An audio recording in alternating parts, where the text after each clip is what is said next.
Salut à tous, très content de vous retrouver aujourd'hui pour une nouvelle vidéo sur ma chaîne. Alors c'est une vidéo très importante parce qu'aujourd'hui on a des données macroéconomiques qui vont sortir de premier ordre. Donc on va aller voir ça tout de suite. Il faut t'intéresser aux données macroéconomiques parce qu'en fait ça va être la politique monétaire du mois de mai, d'accord? Et ça va forcément impacter les marchés financiers et donc les crypto-monnaies parce que ça va vraiment nous donner une direction, d'accord? On voit que les marchés ralentissent, on le voit clairement ici, on le voit également sur nos indices. Donc on va tout de suite s'intéresser à ces résultats qui devraient tomber dans la journée. Alors là, je suis directement allé sur la page. On va avoir pas mal de news économiques. C'est une journée extrêmement chargée. Alors, on s'en fout un petit peu de tout ça. Moi, ça m'intéresse pour trader. Mais toi, ce qui va vraiment t'intéresser, c'est ce qui se passe sur la fin de la journée, autour de 20 heures.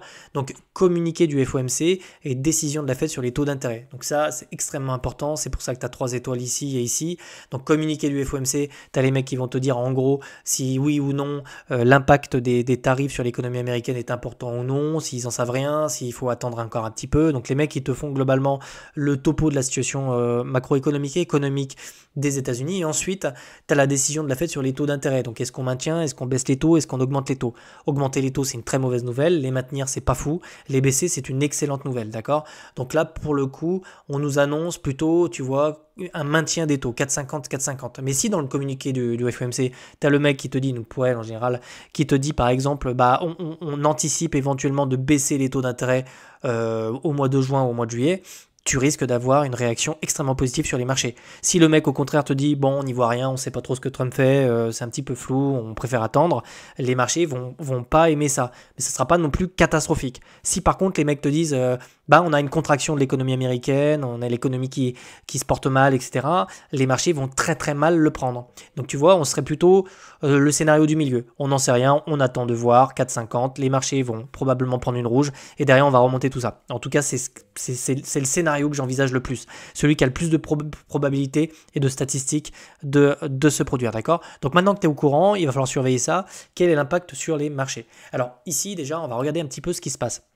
Globalement, sur Bitcoin, on part directement regarder un petit peu ce qui se passe du côté des ETF. Et pour l'instant, tu vois, donc le 6 mai, donc cette vidéo est tournée légèrement la veille. Donc du coup, pour toi, tu auras déjà les résultats si tu vas sur ce site-là. Mais globalement, sur les derniers jours, on a énormément en fait d'inflow. Hein, tu vois, tout ça, c'est du positif en fait. Donc il y a plus de personnes qui achètent du Bitcoin sur ces niveaux-là qu'ils ne le vendent. Et ça, c'est une très bonne nouvelle. Ça peut nous montrer ici qu'on a un Bitcoin qui est très résilient. Et d'ailleurs, il est résilient face aux indices. Tu vois qu'il a un petit peu baissé comme ça, mais quand tu regardes un petit peu les indices, on a vraiment des structures comme ça qui commencent à se former, qui sont plutôt baissières ici sur nos indices. On a un Bitcoin, lui, qui, je trouve, hein, est un petit peu plus résilient. Il tient toujours les niveaux actuels. Et je te dis, tant qu'on n'a pas une divergence directive, je pense qu'on est toujours... L'objectif, c'est toujours d'aller chercher les niveaux suivants. Alors, quels sont les niveaux suivants? Si tu n'as pas suivi les dernières vidéos que j'ai faites, je vais vite te les rappeler. On a un premier niveau qui se situe autour des 99 475 $, je suis très précis, et le deuxième niveau se situe précisément au-dessus de cette mèche. Alors là, je prends les liquidités qui sont sur Binance, ça peut varier un petit peu, mais globalement, c'est les deux niveaux qui sont extrêmement importants.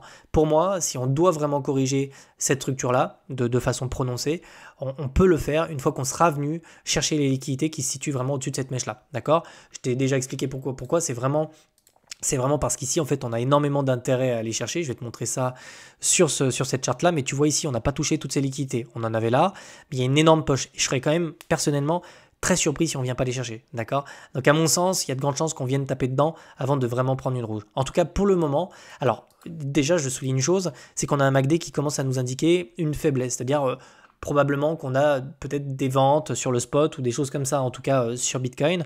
Mais ce qui est plutôt bon signe, c'est que malgré le fait qu'on repasse déjà négatif ici, d'accord, on tient toujours le niveau qui est ici. On est toujours sur quelque chose de plutôt haussier. Alors ça veut pas dire qu'on ne peut pas faire un push comme ça derrière avant de remonter. Hein. Ça veut simplement dire que, en fait, ici, malgré le fait qu'on ait une tendance comme ça qui part plutôt à la baisse sur mes indicateurs de momentum, ça nous montre surtout une continuation haussière. Parce que l'idée derrière, c'est de venir chercher comme ça la divergence pour vraiment ensuite avoir notre divergence baissière sur un push comme ça en venant chercher la poche de liquidité. C'est toujours le scénario que j'ai, ça fait un petit moment que je l'ai, donc j'attends vraiment moi la divergence directive baissière, donc j'attends vraiment quelque chose comme ça pour vraiment commencer à me dire bon allez, on risque de prendre un sale couteau, je vais peut-être TP, surtout si on est sur ces niveaux-là, d'accord? Donc moi j'ai des prises de profit surtout sur ces niveaux-là, je suis plutôt patient, surtout quand je vois sur les ETF plutôt des inflows, quand je vois les structures qui tiennent, je suis plutôt tranquille tranquille avec cette idée-là. Maintenant, je te l'ai dit, on dépend beaucoup du FOMC, ça va avoir un impact sur les marchés.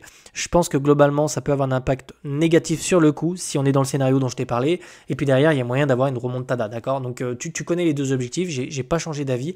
On est vraiment un petit peu dans ce scénario-là où on avait quelque chose de baissier sur MACD, on vient chercher la zone rouge et on vient chercher la double divergence directive pour envie de chercher un nouveau sommet. C'est un petit peu ce que j'ai en tête ici sur Bitcoin. En ce qui concerne vite fait les indices, puisque je t'en parle quand même pas mal, on a une zone extrêmement dangereuse qui se situe plutôt ici. Je suis très étonné si on ne vient pas la chercher, et à mon avis, il y a de grandes chances qu'on vienne la chercher. Maintenant, effectivement, on a eu quand même une hausse assez importante ici sur les indices, quasiment 20%. Donc c'est normal en fait à un moment donné d'avoir des replis ou ce genre de choses.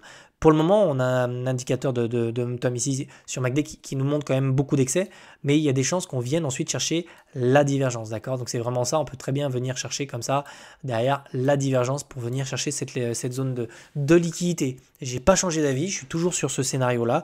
Alors moi sur les indices, forcément, comme pas mal de monde, je suis exposé de certaines manières sur des ETF et ce genre de choses, d'accord? Donc c'est plutôt du long terme. Si on vient chercher cette zone-là, je prendrai probablement des profits pour acheter sur un couteau ou un truc comme ça. Voilà. Et puis je scalpe le Nasdaq tous les matins, pas le S&P 500, mais c'est quasiment la même chose. Donc le plan ici, c'est toujours le même sur les indices. Si tu venais à en avoir, etc., c'est toujours ça l'idée. En ce qui concerne Bitcoin, c'est toujours la zone des 100 000, puis des 110 000 si on a la chance d'aller chercher la dernière localisation qui se situe là. Et le plan, ce sera vraiment passé comme sur des roulettes, d'accord? Puisque ça fait un moment qu'on parle de cet objectif-là, depuis qu'on est sur ces niveaux-là, d'accord? Deuxième chose, on peut rapidement voir un petit peu ce qui se passe. C'est pareil en fait pour l'instant sur Ethereum, on est toujours sur ce plateau-là, d'accord? L'idée, c'est de conserver, on peut venir chercher les mèches qui se situent dessous, mais derrière, l'idée, ce serait vraiment de récupérer ce plateau-là et de s'affranchir vraiment de la moyenne mobile 40 que tu vois là, d'accord? Tant qu'on ne franchit pas, franchement, c'est le cas de le dire, la moyenne mobile 40 ici, il n'y a pas un monde où c'est aussi, d'accord? Oui, on a des structures, oui, on a un plateau, mais l'idée, c'est de vraiment venir chercher la moyenne mobile 200, et ça, il faut le faire avec un BTC extrêmement solide et extrêmement fort, d'accord? Donc ici, tant qu'on ne s'affranchit pas franchement de la moyenne mobile, qui sert encore de résistance, eh bien, pour l'instant, on est toujours sur un scénario au moins de latéralisation sur Ether. Maintenant, il va falloir voir ce qui se passe sur BTC. Si on vient chercher les 100 000, les 110 000, quid des altcoins, ok? Donc là, pour ça, il faudra probablement aller voir un petit peu ce qui se passe sur le Total 3.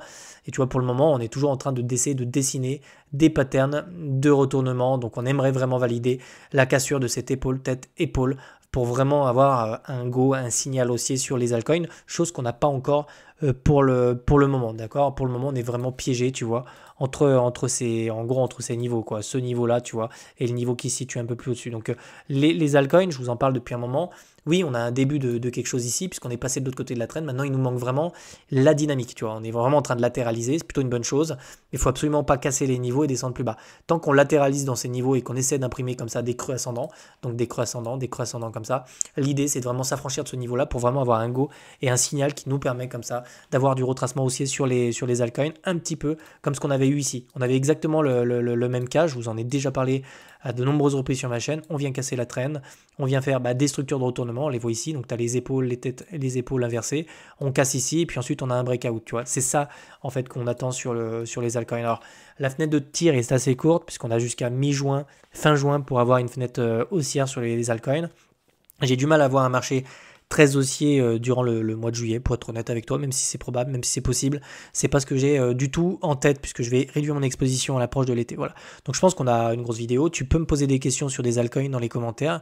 Je prendrai plaisir à y répondre. Tu peux également t'inscrire si tu veux sur BitLearn pour nous rejoindre sur le Discord. Tous les liens sont en description. Puis sinon, je te retrouve demain pour une nouvelle vidéo. Je te souhaite de passer une agréable journée. Puis je te retrouve demain sur ma chaîne. Ciao.